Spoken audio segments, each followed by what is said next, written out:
Shalom ibu-ibu semua. Apa kabar ibu-ibu? Semua masih percaya Yesus? Masih baca Alkitab? Jangan sampai enggak itu ya. Masih mau masuk surga? Siapa yang mau duluan? Saya dengar kebaktian hari ini ada tanya jawab. Jadi sebenarnya ada syaratnya tadi saudara ikut kebaktian ini harus bertanya.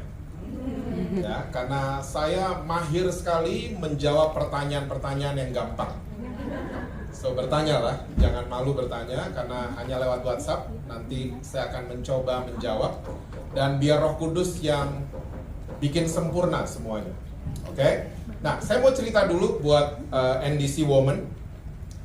Saya sudah 7 tahun ikut bela dirinya orang Israel.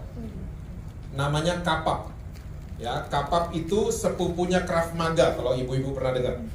Dan Kapap itu adalah singkatan dari bahasa Ibrani, Krav Elpanim Elpanim. Yang bahasa Inggrisnya adalah face to face combat. Oke. Nah, kita kalau latihan Kapap udah 3 bulan misalnya, biasanya kita collab bahasanya anak-anak sekarang.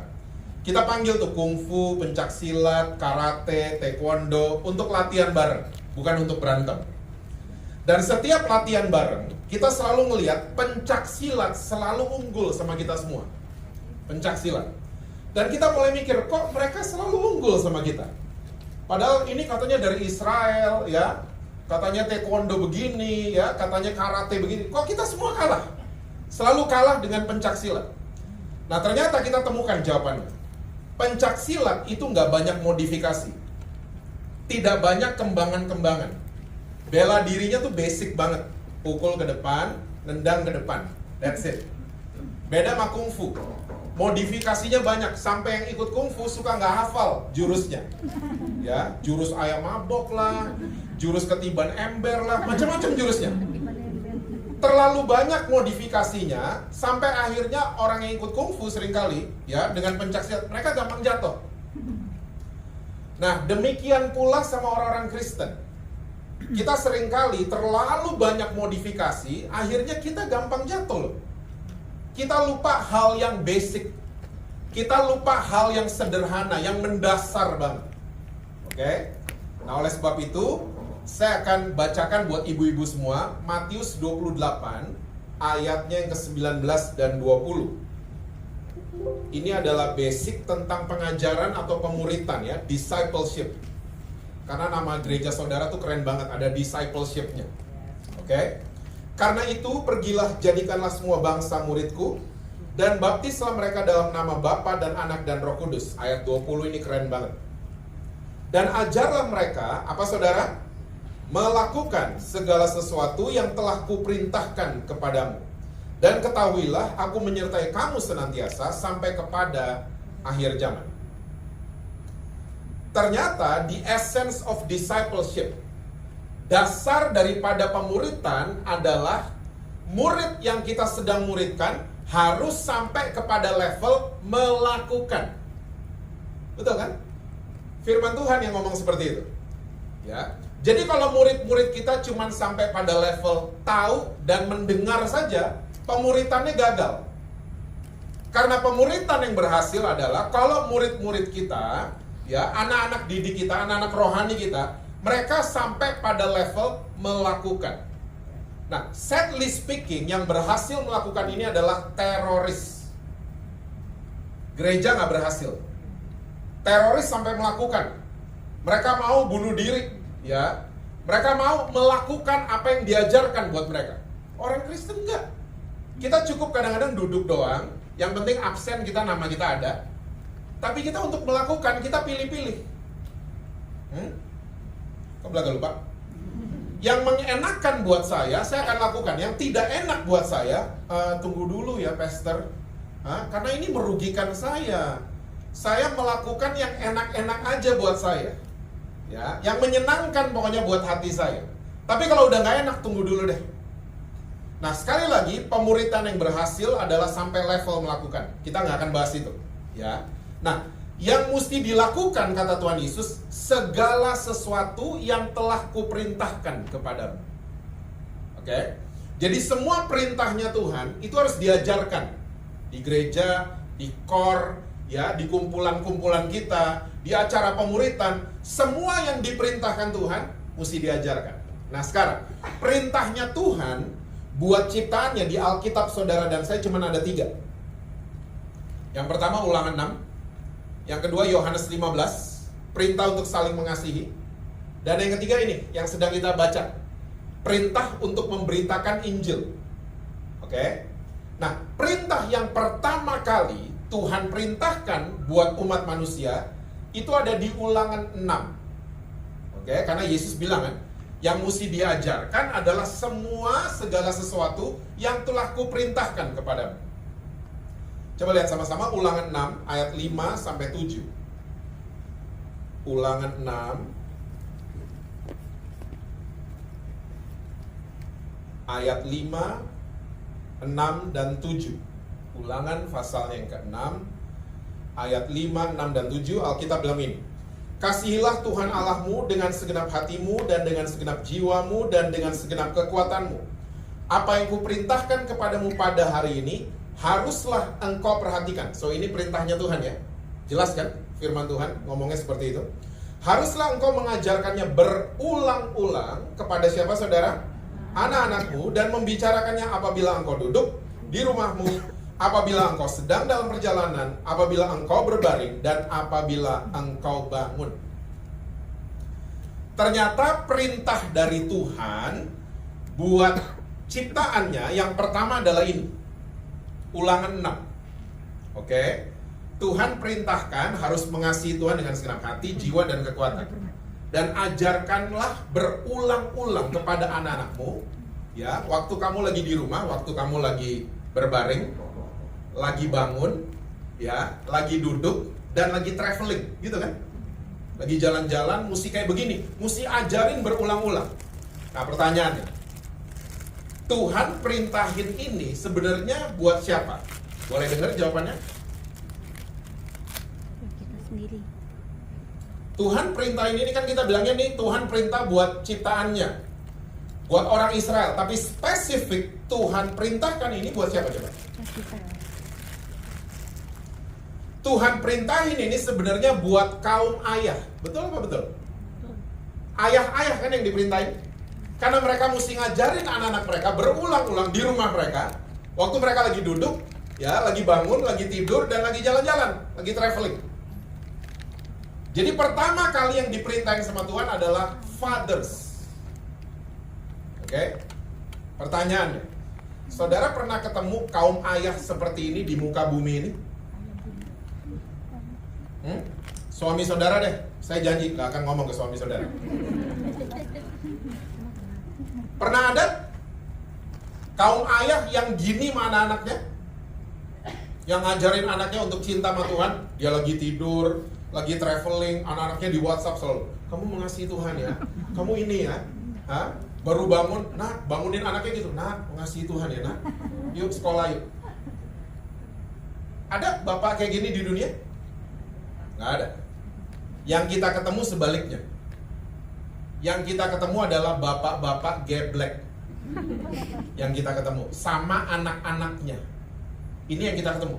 Dan ini pemandangan dari dulu sampai hari ini. Ternyata kaum ayah diperintahin sama Tuhan, sama ayah-ayah nggak pernah didengar. Bukan ayahnya nggak mau dengar, tapi iblis membutakan fathers. Iblis membutakan pemimpin-pemimpin di rumah yang namanya ayah. Dibutain sama iblis. Oke? Dan yang terjadi adalah di rumah adalah bapak-bapak yang nggak pernah ngomong sama anaknya. Nah, ini ibu-ibu pasti tahu. Ya, ngomong sama anaknya kalau marah, pernah dengar? Sama anaknya diem. Kata-katanya irit kayak bensin.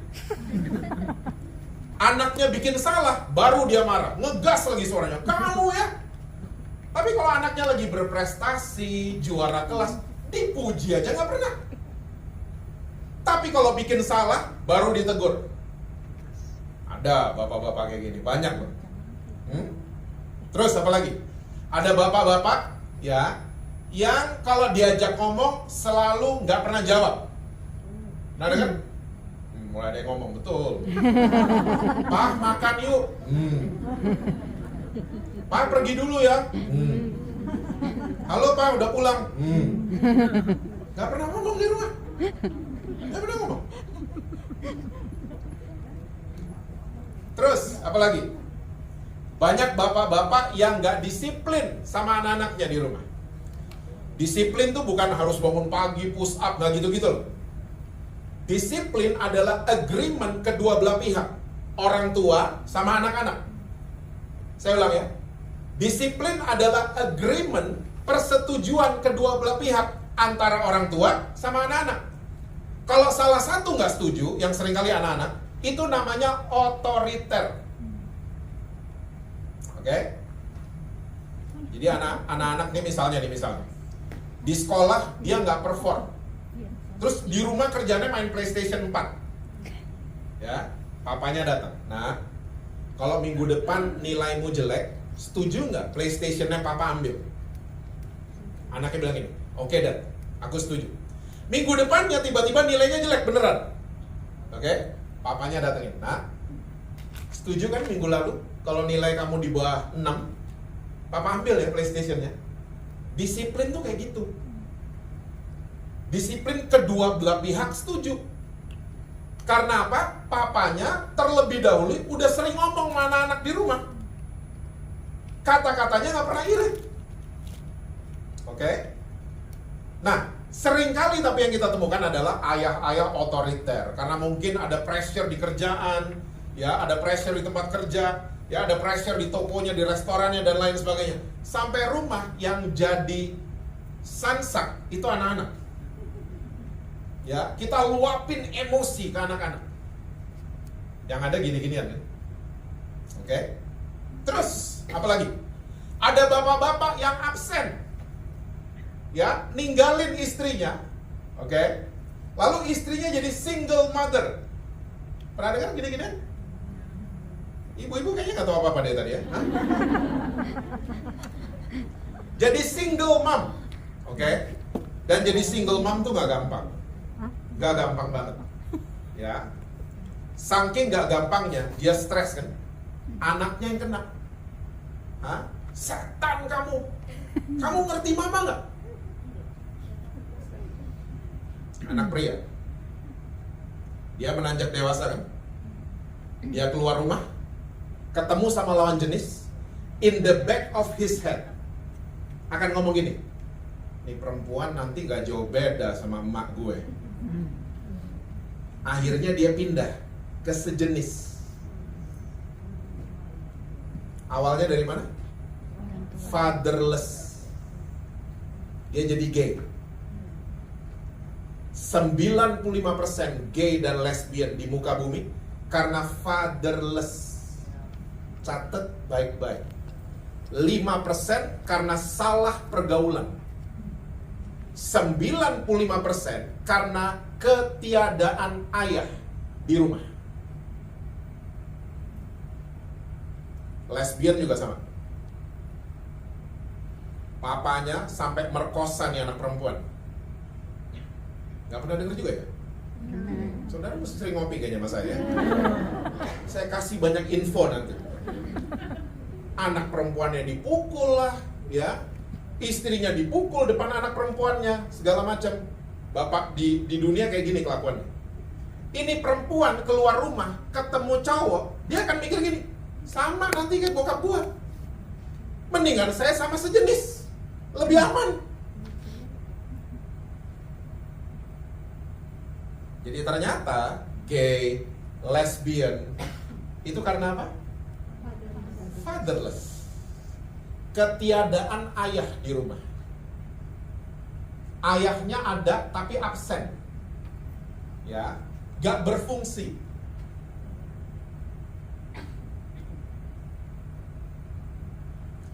Terus waktu mereka datang ke gereja, mereka pengen cari perlindungan kan? Orang gereja kalau lihat LGBT, apa yang kita buat? Di NDC Women gak ada sih. Hah? Mereka kalau datang muka kita berubah. Apalagi kalau mereka cerita, saya ini lesbian, muka kita berubah. Padahal dua-duanya pendosa. Yang mukanya berubah, ngerasa gak berdosa. Gitu kan? Di NDC Women gak ada. Di Di mana gitu? NDD kayaknya. Lucu kan? Kita kalau ada orang cerita dan dia aneh menurut kita berubah mukanya. Kita langsung mandang orang itu rendah banget. Oke? Padahal yang diajak ngomong pendosa juga. Kita semua pendosa kan, termasuk saya loh. Bedanya cuman ada yang ketahuan, ada yang enggak. Gitu doang. Ada yang ngaku, ada yang enggak. Cuman predikat kita sama. Kita adalah orang-orang yang dibenarkan oleh darah Yesus. Sama kan? Kita semua pendosa. Makanya kalau LGBTQ plus sekarang ada plus. Ya, two spirits. Ya. Kalau mereka datang, coba dong dilayani dengan baik. Disambut, mereka tuh orang berdosa, disambut. Nah, gereja kalau ayah-ayah udah kayak begini di rumah, ya, gereja harus bangkit jadi father. Karena father pengertiannya bukan gender, harus laki, enggak. Ingat ya, father tuh punya pengertian sumber. Jadi kalau ada yang single mom datang di kebaktian ini, atau saudara mungkin punya sepupu, punya kakak, punya adik yang single mom, bilang, there is a hope. Ada harapan. Karena mama-mama ini harus jadi sumber. Kalau dia ngerti bahwa dia harus jadi sumber, dia nggak akan macam-macam sama tuh anak laki atau anak perempuan di rumah. Dia akan jadi sumber yang benar.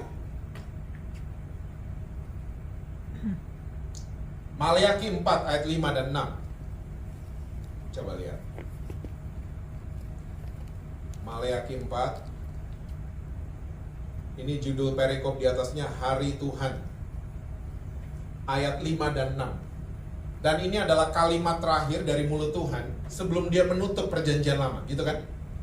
Jadi saya bayangannya gini, orang kalau udah tahu dia nggak akan ngomong dalam jangka waktu yang panjang, pasti message-nya penting. Betul? Ada anggota keluarga mau meninggal gitu, papa mau meninggal, pasti pesannya penting kan buat keluarganya? Pasti penting pasti. Ya, kunci brankas di mana, ya, pin ATM berapa, itu kan dia nggak mungkin udah mau meninggal, mah jangan lupa matiin kompor. Nggak mungkin ngomong kayak gitu. Itu nggak penting. Dia ngomong pasti yang penting-penting. Nah sama, Tuhan tahu dia akan bungkam 400 tahun. Dia ngomong hal yang penting. Coba saya bacain.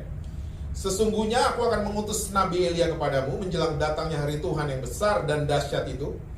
Maka ia akan membuat hati bapak-bapak berbalik kepada anak-anaknya dan hati anak-anak kepada bapak-bapaknya, supaya jangan aku datang memukul bumi sehingga musnah. Ternyata ini pesan penting banget, bahwa Tuhan akan mengutus Nabi Elia. Kenapa Elia? Kenapa nggak Musa? Kenapa nggak Gideon? Kenapa nggak yang lain? Kenapa mesti Elia? Nah, saudara tahu, ingat baik-baik, yang mau dikirim bukan Nabi Elianya loh, ya, brewokan, jubah putih, nggak gitu. Yang mau dikirim adalah spiritnya. Kenapa Elia? Karena Elia itu bahasa aslinya adalah Eliyahu. Terdiri dari dua kosakata, Eli dan Yahu. Eli artinya adalah bapak. Ingat Yesus ngomong itu di atas kayu salib. Yahu punya pengertian akar kata daripada Yahweh.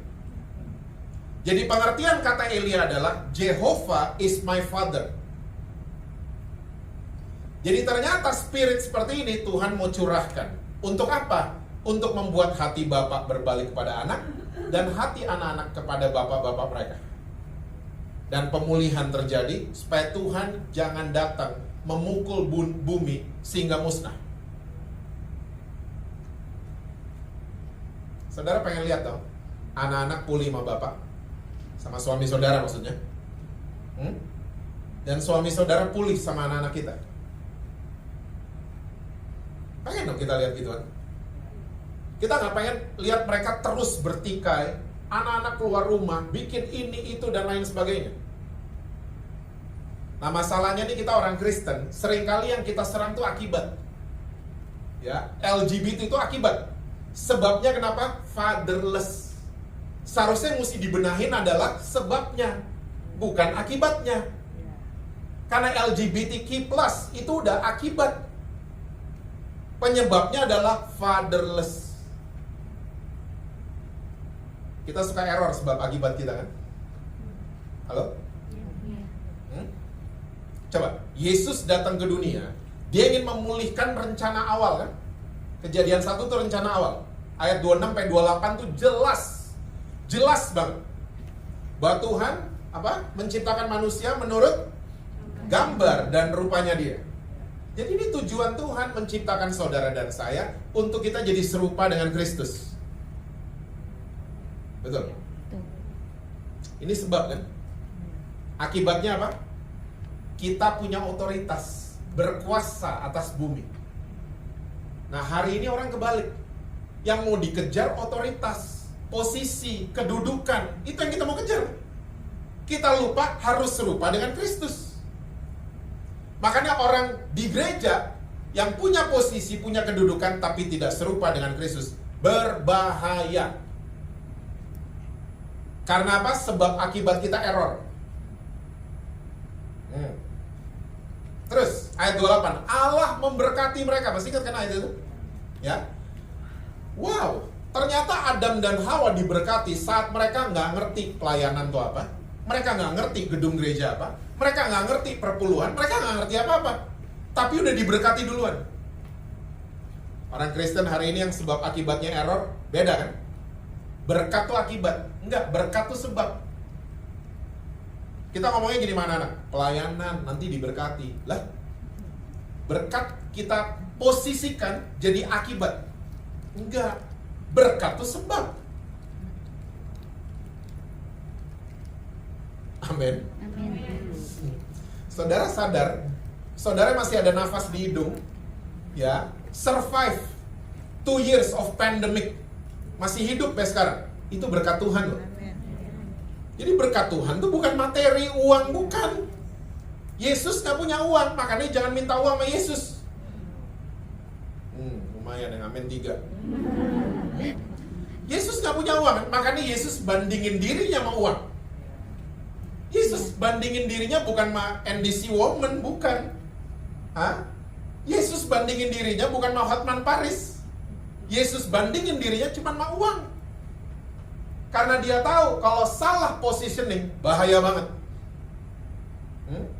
Uang tuh hamba, Yesus tuh Tuhan, gitu kan? Hari ini kebalik. Karena berkat jadi akibat. Jadi uang tuh Tuhan, Yesus ban serep, gitu kan? Uang gak ada, ban serep dicari. Tuhan, tolong. Kok bilang gak lupa? Itu yang terjadi. Asalnya dari mana? Sebab akibat kita error. Satu lagi, ya, masalah itu bukan akibat, masalah itu sebab. Oke, kita suka berpikir masalah itu akibat. Wah, saya mungkin bikin ini tahun lalu, makannya dapat ini masalah. Enggak, masalah Tuhan izinkan supaya berakibat kita naik kelas. Lumayan yang amin mulai banyak. Tadi masih roaming kayaknya. Ya kan? Jadi masalah Tuhan izinkan sebagai penyebab yang berakibat kita naik kelas. Karakter kita lebih dewasa. Kita lebih bijaksana. Lebih stronger. Itu Tuhan. So saya berdoa NDC Woman sebab akibat kita dipulihkan sama Tuhan. Ikutin firman Tuhan. Dan sekali lagi LGBTQ+ itu akibat. Sebabnya fatherless. Nah ini yang mesti dibenerin. Saya percaya roh Elia juga ada di NDC Alam Sutra. Ada di tempat ini. Nah makanya kalau ada anak-anak kita yang gitu, ada jemaat yang dikirim sama Tuhan seperti itu, minta roh Elia. Karena saudara, tanpa saudara sadari, saudara ini sumber. Cuman gendernya aja woman, tapi sebenarnya saudara sumber juga. Waktu prianya absen, kan Tuhan bisa kirim lesbian tiba-tiba datang di NDC Woman kan? Apa saudara alergi bagi gini-ginian? Bisa aja dikirim. Nah kita mesti fathering mereka. Jadi sumber buat mereka. Dimuridin mereka. Bukan dihakimin. Terus, pertama kali Tuhan ngomong lagi di perjanjian baru. Tuhan ngomong sama siapa? Masih ingat gak? Tuhan pertama kali bicara di perjanjian baru, Tuhan bicara sama papanya Yohanes Pembaptis. Namanya Zakaria. Yuk kita lihat. Lukas 1 ayat 16 dan 17.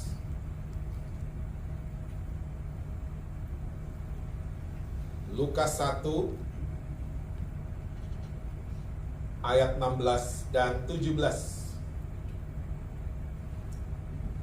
Ia akan membuat banyak orang Israel berbalik kepada Tuhan Allah mereka, dan ia akan berjalan mendahului Tuhan dalam roh dan kuasa Elia, untuk membuat hati bapak-bapak berbalik pada anak-anaknya, dan hati orang-orang durhaka kepada pikiran orang-orang benar, dan dengan demikian menyiapkan bagi Tuhan suatu umat atau generasi yang layak baginya. Ternyata message ini penting ya. Tuhan nutup perjanjian lama dengan kalimat yang sama, dia buka perjanjian baru dengan kalimat yang sama. Ini ternyata message fathering ini penting banget. Saya sering ketemu saudara sama gay dan lesbian. Ya. Mereka itu benar-benar adalah orang-orang yang terluka sama orang tua mereka. Terluka berat. Saya berapa bulan lalu saya ngelayanin temennya my daughter. My daughter udah sarjana hubungan internasional. Saya ngelayanin temennya yang gay. Dia cerita, saya nggak tanya apa-apa, dia cerita sama saya. Dia jadi gay karena waktu SMP dia dibully. Karena dia mukanya emang manis banget. Sebagai pria dia manis banget. Dia dibully sama teman-teman SMP-nya bahwa dia kayak perempuan. Nangis lah dia. Sampai rumah dia nangis, mau ngadu sama papanya. Papa, nangis dia. Aku dibilang kayak perempuan. Tahu papanya ngomong apa? Emang kamu kayak perempuan. Verbal abuse lebih mengerikan daripada physical abuse. Saya ulang. Verbal abuse lebih mengerikan daripada physical abuse. Kita di abuse fisik, kita bisa sembuh lukanya. Tapi luka batin itu perlu pemulihan yang datangnya dari Tuhan Yesus. Dia nangis, nangisnya ketelen. Pernah lihat anak kecil nangisnya ketelen? Itu nangis yang berbahaya. Dia lagi nangis, "Papa, aku dibilang kayak perempuan." Emang kamu kayak perempuan? Berhenti nangisnya. Mulai SMA, dia mulai dandan kayak perempuan. Dia bilang dalam hatinya, "As you wish." Pahit sama papanya. "As you wish, saya mau jadi perempuan." Berapa tahun lalu saya ketemu sama, waktu saya dijadwalin ketemu, bilangnya ibu. Ya, waktu itu saya masih nyewa kantor di Kuningan. Waktu ibu ini datang, saudara tahu nggak? Satu kantor saya nggak ada yang bisa kerja. Karena nih ibu cantik banget. NDC Women Alam Sutra lewat semua. Cantik banget. Dia masuk, itu satu kantor saya wangi, minyak wanginya ibu ini. Wangi, semuanya bengong lihat. Dia jalan. Ke ruangan saya lagi. Masuk ke ruangan saya juga bengong. Buset, cantik banget nih ibu. Wangi banget. Dan dia mulai ngomong, "Terima kasih ya Pak Jesse." Ternyata dia laki.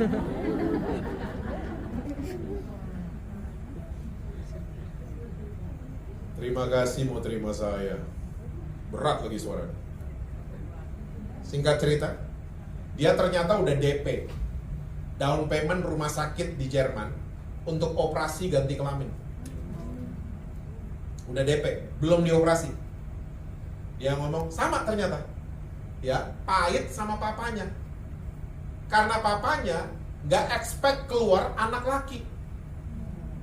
Jadi waktu dia mulai menanjak, dia bilang, "Papa pengen anak perempuan." Digitu-gitu terus.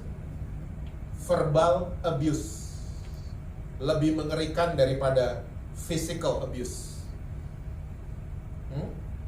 Dia gak diharapkan kehadirannya. Anak pria ini. Dandanlah dia. Makin parah, mau operasi ganti kelamin. Hari itu saya bilang, Bu, Pak, saya bingung manggil dia. Bro, nggak cocok kayaknya semuanya. Hah? Mulai hari ini saya komit jadi temen kamu. Jadi teman ya, tolong digarisbawahi, jadi teman. Dan kita mulai berteman. Dan itu 6 bulan saudara saya temenan sama dia. Waduh, itu benar-benar makan hati saya. Karena ternyata kalau pergi ke mall sama dia itu ngondek abis. Tahu ngondek gak sih? Oh tahu ya? Oke. Kelihatannya ibu-ibu gak tahu apa-apa dia. Dia ngondek abis, dia pegang bahu saya, dan suaranya gede banget. Beb, kita makan di mana, Beb? Can you imagine? Semua mata ngeliatin saya. Oh itu tuh cowoknya. Itu semua mata begitu. Saya tahu that look. Terus kalau duduk di restoran, ya ampun, suaranya gede banget kan. Kita mau pesen apa? Wih, semua langsung ngeliatin dia. Liatin kami pasti. 6 bulan saya makan hati kayak gitu. Masuk ke bulan yang ke-6. Tiba-tiba depan saya, dia bilang gini, Jess, aku mau telepon rumah sakit di Jerman. Oh ya? Mau ngomong apa? Mau atur jadwal? Enggak, dia telepon. Saudara tahu? Dia batalin jadwal operasi ganti kelamin. Dia sadar hari itu bahwa dia itu pria normal yang diciptakan sama Tuhan Yesus. Dia berubah, keesokan harinya dia gunting rambut, ternyata dia ganteng. Ternyata ganteng. Ya, banyak gay yang ganteng kan? Nggak tahu. Banyak gay ganteng, six pack, gay. Hah? Saya pernah di gym, ya saya nggak suka gym saudara, saya sukanya sepeda. Di kantong kantong alat-alat mandi, istri saya tuh taruh pensil alisnya dia. Saya ke gym, dia lupa keluarin.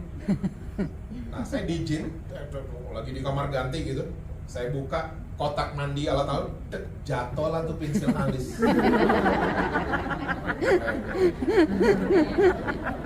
Keren banget. Cak, jatuh, ada 2 cowok di situ, six pack, nggak ngomong. Waktu ngeliat, kamu tatonya bikin di mana?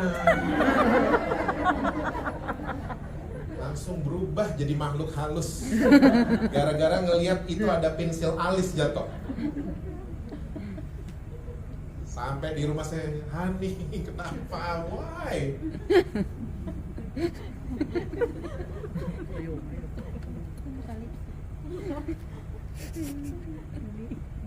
Saudara, saya nggak suruh saudara selesai kebaktian ini pada cari LGBTQ+. Nah, yuk ke rumah saya yuk, nggak gitu-gitu juga. Tapi saya percaya Tuhan kirim orang-orang seperti ini ke NDC juga. Saya percaya banget. Tapi seringkali sikap kita yang nggak mau jadi father, nggak mau jadi sumber, nggak mau jadi jawaban buat orang-orang kayak gitu. Terus seringkali orang Kristen, kalau udah ada gay tobat, kita pikir tobat, kita paksa dia untuk menikah sama lain jenis. Itu untuk menandakan kamu tobat. Tunggu dulu. Kita suka salah loh, nggak nanya Tuhan gini-ginian. Karena pengalaman saya, semua gay yang saya layanin yang bertobat, mereka biasanya stay single. Karena ada yang coba-coba menikah, kasihan bininya. Woman pakai feeling kan?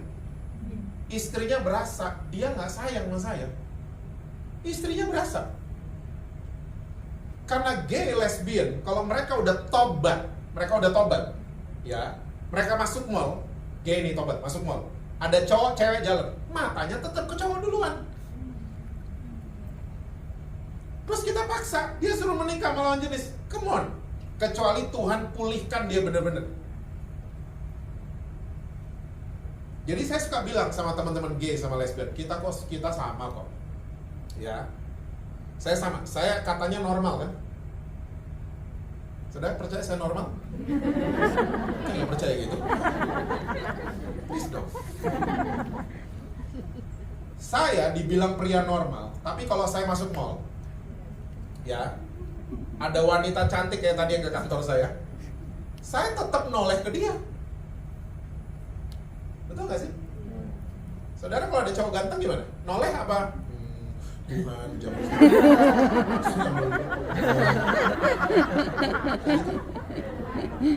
Enggak kan? Normal kan? Saya juga normal. Belaga nggak tahu gitu.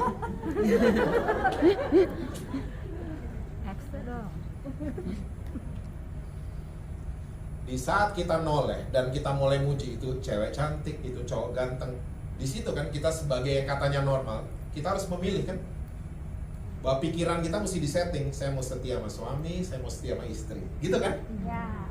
Sama, mereka juga gitu. Yang mesti diajarin begitu. Walaupun mata mereka ke laki duluan, ke cewek duluan, tapi mereka harus memilih. Ya, saya mau setia sama firman Tuhan.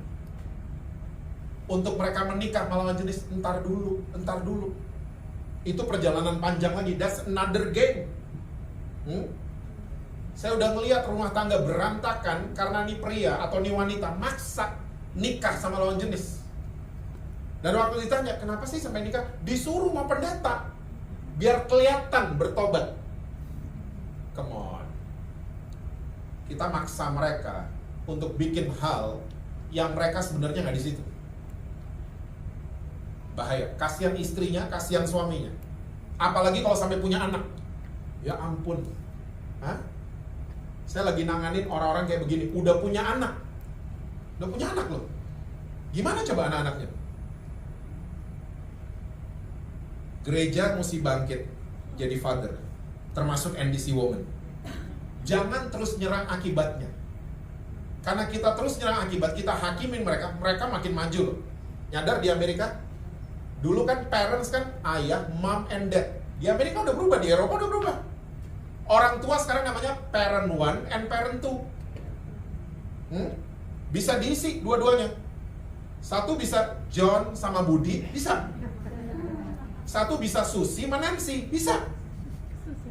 Sekarang lagi wacana di Amerika, kalau ada bayi lahir, gak boleh langsung dibilang it's a boy, it's a girl. Gak boleh. Masih wacana tapi. Ya, ini bayi dibiarin sampai gede, biar dia yang nentuin dia boy atau girl, atau mau operasi, atau mau gimana, atau mau two spirit sekarang yang lagi ngetop. Kadang-kadang bisa laki, kadang-kadang bisa perempuan dandannya. Mereka makin menggila loh. Terus kita hakimin mereka terus. Selesai kita. Makanya gereja mesti bangkit jadi father. Termasuk NDC Women di Living Wall. Lumayan yang amin 6 orang. Kalau punya anak-anak kayak gitu jangan dihakimin. Ya, ajak ke core, dikasihi. Jangan pasang-pasang muka. Aneh ya. Jangan gitu-gitu. Terima mereka seperti Yesus terima mereka. Amin ibu-ibu. Amin.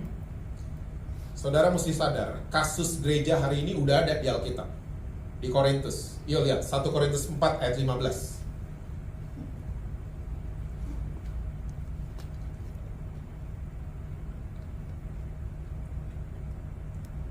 Korintus 4 ayat 15. Sebab sekalipun kamu mempunyai beribu-ribu pendidik dalam Kristus, kamu tidak mempunyai banyak bapa. Karena akulah yang dalam Kristus Yesus telah menjadi bapamu oleh Injil yang kuberikan kepadamu. Ya, udah ada di gereja Korintus. Dan ini kasus sampai hari ini loh. Kita beribu-ribu pendidik punya hari ini. Pengkhotbah keren-keren, mau model apa saudara punya. Betul kan? Ya. Tapi bapak kita nggak punya. Sedikit yang mau jadi bapak. Karena apa? Pelayanan fathering itu nggak ngetop. Karena semua pelayan Tuhan hari ini pengen ngetop. Ngetop nggak apa-apa, itu bonus. Tapi bukan jadi itu yang dikejar. Bukan. Coba, pelayanan fathering itu kayak kita coaching. Itu letaknya nggak di kebaktian diri. Enggak, itu di core, di rumah-rumah, di restoran. Hah? Ada yang videoin? Nggak ada. Nggak ngetop, makanya orang males ke situ. Coba, coach sepak bola, dia kerja saat stadion ada penonton atau nggak ada penonton? Nggak ada kan? Terus waktu kesebelasannya main, stadionnya penuh penonton apa enggak? penuh penonton. Terus kalau kesebelasannya juara, yang dapat piala pelatihnya apa kapten kesebelasan? Kaptennya. Makanya fathering itu nggak ngetop. Kita semua pengen ngetop sekarang. TikTok lah, apalah segala macem. Kita pengen tampil semuanya. Coba, itu semua nggak apa-apa buat lucu-lucuan. Nggak apa-apa. Ibu-ibu mau TikTok segala macam ya. Ini segini guys, it's okay. Tapi ingat, ada tugas yang luar biasa. Ada tugas dari surga yang luar biasa, mempersiapkan generasi. Salah satunya LGBTQ+. Siapkan mereka supaya mereka jadi umat yang layak. Ingat Lukas 1 ayat 17 tadi? Umat yang layak di hadapan Tuhan. Mereka tobat. Mereka pulih sama orang tua mereka. Mereka mengampuni ayah dan ibu mereka. Itu tugas kita semua. Ya. Saya atas anugerah Tuhan udah 25 tahun melayani. Saya nggak pernah pilih-pilih. Nggak pernah pilih-pilih. Dan Tuhan kirim banyak orang kayak gini. Ya, yang buci-buci. Tahu buci-buci? Yang sampai di skin rambutnya. Cewek. Dia ngelihat saya, dia bawa muka. Yang dia lihat perempuan. Dia lesbian kayak laki. Buci-buci namanya. Catat. Jangan lupa. Bukan bucin. Bucin bukan. Kita nih mau memerangin sesuatu, kita nggak tahu musuh kita ya piye toh. Kita mesti tahu ini apa, dipelajarin. Ya, karena apa mereka jadi itu? Nah, kita udah tahu sebabnya. Ya, mostly karena fatherless. Saya pernah bicara kayak gini di Eropa. Semua bilang, "Oh, Pastor, kita dari kecil kok udah ada begini, Tuhan yang ngasih." Mereka nggak sadar, waktu saya share soal fathering, mereka semua menangis sejadi-jadinya. Ternyata mereka punya ayah, tapi ayah mereka cuma sebatas ngasih uang, ngasih kunci mobil baru, ngasih kunci apartemen baru. Nggak pernah diajak ngomong, nggak pernah dipeluk nih anak, nggak pernah dipuji, sama sekali nggak pernah. Lihat, iblis butain generasi, ya, dengan mengatakan, "Oh, ini dari Tuhan, nggak apa-apa kok, kan Tuhan ngajarin saling terima." Kita lagi mau disesatkan sama kerajaan kegelapan. Makanya gereja mesti bangkit. Stop hakimin mereka, mulailah layani mereka. Apalagi kalau ada anak-anak saudara yang kayak begitu, jangan dihakimin, dirangkul. Saya punya beberapa anggota keluarga kayak begitu. Mereka cuma mau datang sama saya.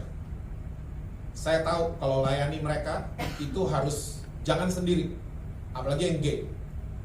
Ya, saya pernah soalnya coba sendiri, saya ngomong, dia nggak dengerin saya, dia ngeliatin saya. If you know what I mean. Ngeliatin saya, dia nggak dengerin. Makanya jangan sendiri-sendiri. Kita sudah 40 menit. So ini waktunya saudara yang bicara sekarang. Saudara tanya, saya akan jawab pertanyaan yang gampang. Bertanyalah. Sudah punya nomor WhatsApp-nya semua? Sudah ya? Nah ini dia. Ini nomor siapa by the way ya? Nomor cantik ini. Old school. Selamat siang. Pertanyaan bagus.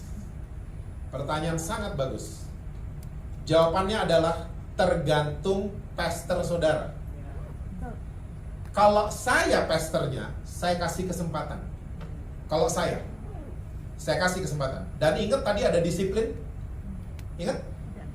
Ya, disiplin terjadi kalau hubungan sudah terjadi. Kalau saya dengan para LGBT ini hubungannya baik, ya, bukan hubungan yang aneh-aneh ya, hubungan yang baik. Mereka terbuka sama saya dan lain sebagainya. Tiba-tiba mereka yang bisa ngomong, saya udah ngalamin soalnya. Kak, saya kemarin malam jatuh. Saya sabbatical dulu ya. Dia sendiri yang memutuskan untuk mundur. Dan orang-orang kalau lagi jatuh dalam dosa dan mereka mengambil sabbatical leave, temenin dong. Temenin. Saya bilang orang-orang yang lagi mau sabbatical, ya, itu kan bahasa halusnya dipecat dari gereja kan? Orang-orang yang mau sabbatical saya selalu bilang, kamu ngopi jam berapa? Makan siang jam berapa? Makan siang sama gue. ngopi sama saya temenin, kita ngobrol, gitu. Tapi kalau saya ditanya, ya LGBT pantas nggak naik panggung? Ini kan cuma panggung buatan manusia. Saya akan mempersilahkan mereka untuk melayani Tuhan. Kita nggak pernah tahu, Tuhan terus jamah mereka dan akhirnya merubah mereka. Itu jawabannya. Bu, pasti ibu ini yang nanya. Ada lagi? Gampang kan? Makanya saya bisa jawab. Lagu apa itu? Anak saya laki-laki usia 9 tahun, saya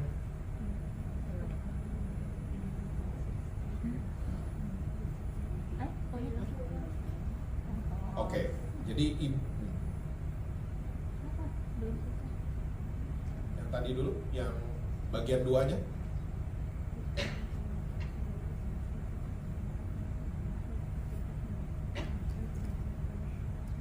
Masih 6 tahun ya, bener ya? Kalau masih 6 tahun, coba diajak ngomong dulu.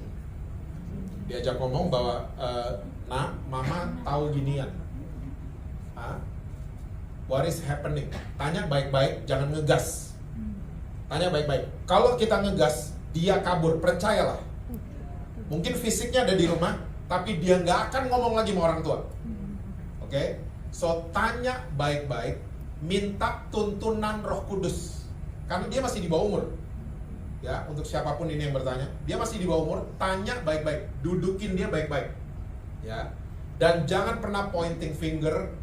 Ya, kasih muka yang tadi, ingat? Coba latihan deh di rumah. Latihan. Jangan yang kayak nganggep dia tuh aneh, rendah. Jangan kasih muka-muka kayak gitu. Ya, ini kebiasaan orang Kristen soalnya. Ada yang berdosa, kita kasih muka yang gimana gitu. Oke? So, kita doain sama-sama. Ya, kalau ibu boleh, siapapun yang bertanya, tolong DM saya akan bantu doa banget.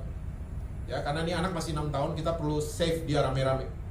So, NDC Women sepakat untuk doain anak ini. Amen. Ya, doain, saya percaya anak ini akan mengalami pemulihan. Amen. Yang luar biasa. Baru 6 tahun loh. Karena saya nggak kaget lihat pertanyaan kayak gini, karena hari ini anak 4 tahun pun, 5 tahun pun mereka udah nonton pornografi. Karena orang tuanya ngasih gadget segala macem tanpa diawasi. Ya, tanpa diajak, tanpa difathering. Akhirnya mereka mengalami ketiadaan sumber. Akhirnya jadi begini-begini. Jadi nggak heran. Karena info yang ada di gadget kita itu terlalu banyak dan tidak terbatas. Masih untung pemerintah Indonesia membatasi gini-ginian. Tapi tetap aja ada yang jebol. So, whoever yang bertanya pertanyaan ini pertanyaan masuk ke hati saya banget.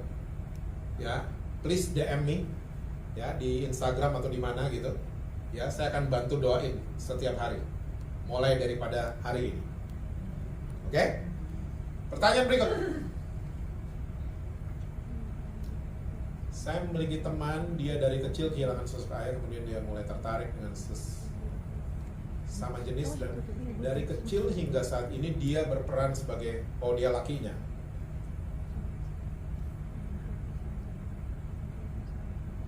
Oke.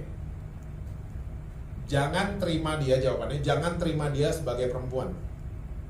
Tapi terima dia seperti Tuhan menerima dia.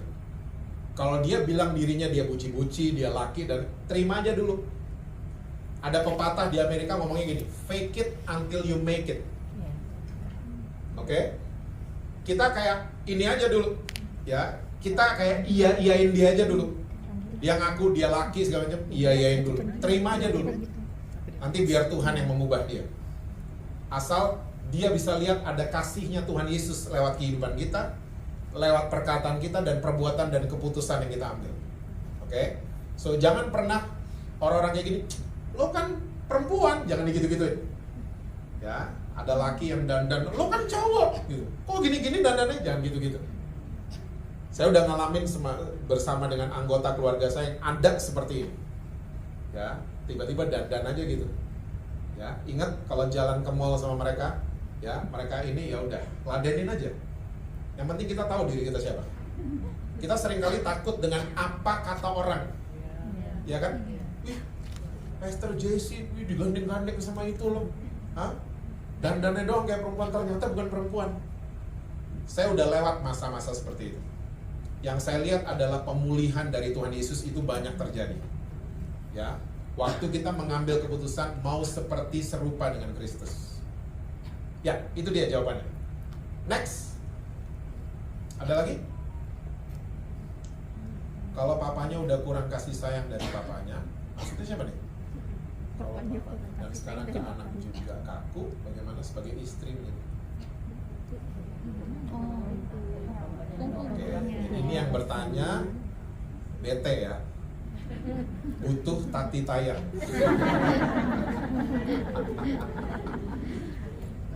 Oke, ibu siapapun yang bertanya, kalau suami dingin kayak begini, doain aja terus, ya. Dan yang kedua, berkomunitaslah, aktiflah di core. Yang ketiga, terbukalah, jangan aktif doang. Terbuka sama teman baik. Terbuka, ya. Terbuka bahwa saya punya ini, punya itu, saya punya masalah, saya punya pergumulan seperti ini. Terbukalah. Karena keterbukaan itu awal dari sebuah pemulihan besar. Ya. Kalau kita mulai tertutup, ingat baik-baik, luka kalau ditutup tuh sembuhnya lama. Tapi kalau dibuka dia cepat kering dan cepat pulih, cepat sembuh. So mulai terbuka sama teman baik yang ada di core tentunya. Jangan sendiri-sendiri, jangan sok Wonder Woman. Kita nggak ada yang Wonder Woman, kita nggak ada yang Superman. Ya, kita semua manusia biasa yang banyak kelemahannya. Kalau suami udah seperti ini, ya, carilah dukungan. Dan yang mendukung, please, jangan digosipin nih ibu. Ya, tahu nggak dia suaminya? Tahu suaminya. Jangan gitu-gitu. Saya tuh sering mengajak sel group di gereja saudara, core namanya. Jadilah geng. Tahu geng? Nggak tahu juga. Hah? Kita tahu ya. Kita semua SMA punya geng kan? Saya ingat banget saya punya geng tuh berenam. Ya. Geng saya itu berenam. Satu seneng, 5 yang lain ikut seneng. Geng gitu kan? Iya. Satu sedih, yang 5 ikut sedih. Iya. Satu nangis, yang 5 ikut nangis. Satu dipukul, wah saya dulu paling gak terima. Lu dipukul siapa? Gak terima. Pengen pukul balik rasanya. Karena geng tuh kayak begitu. And you know what? Ini berenam ini sampai hari ini kita semua masih sehat. Ya. Yang Kristen iman saya, kalau lebaran saya selalu ke rumah mereka. Kalau Natalan mereka datang. Ya, di saat itulah mereka bisa menikmati babi kecap. Kalau nggak tahu lagi, wow ini ya sambal goreng artinya enak loh gitu. Nggak tahu mereka. Geng. Terus kalau ketemu geng, looking forward nggak?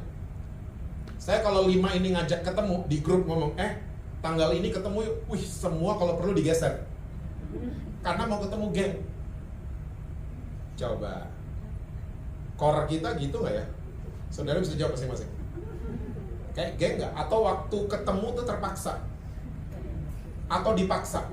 Yang punya rumah udah masak loh, buat 30 orang datang deh. Datangnya terpaksa atau looking forward? Saudara bisa menilai masing-masing. Dan yang namanya geng, ya itu saya suka jarang temukan di gereja. Di gereja satu senang, yang lain ngiri kalau di gereja. Di NDC Women enggak. Di NDC enggak ada. Di NDD tadi. Satu jatuh, yang lain senang. Gitu kan di gereja. Kita bukan geng. Kita cuma kayak wartawan infotainment yang selalu nyari salah orang. Bukan geng. Makanya jadilah geng. Ya, yang tadi punya pergumulan dengan anak 6 tahun, pergumulan dengan suami, jadilah geng yang saling backup satu dengan lain. Ya, dan akhirnya senengnya sama-sama. Itu geng. Lewatin pembentukan pasti. Ya, salah paham pasti. Tapi kebiasaannya orang Kristen salah paham keluar. Gitu kan? Akhirnya kita toxic, masukin toxic terus. Ya. Konflik sama gembala keluar. Gereja baru konflik sama WL keluar. Gereja baru lagi konflik sama tukang parkir, keluar. Keluar terus.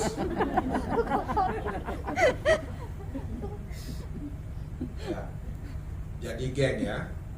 Jadi ibu-ibu yang tadi punya masalah, mulailah cerita sama teman baik yang tentunya ada di core. Oke? Next question. Oh, habis. Udah, selesai. Tuh, salahin mereka. Mereka bilang habis. Oke. So, saya serahkan mikrofon ini kepada Ibu Jess atau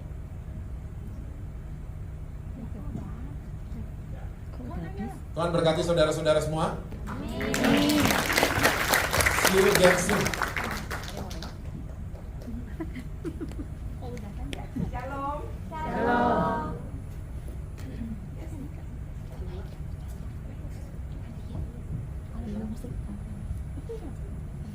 Ya, diberkatin nggak?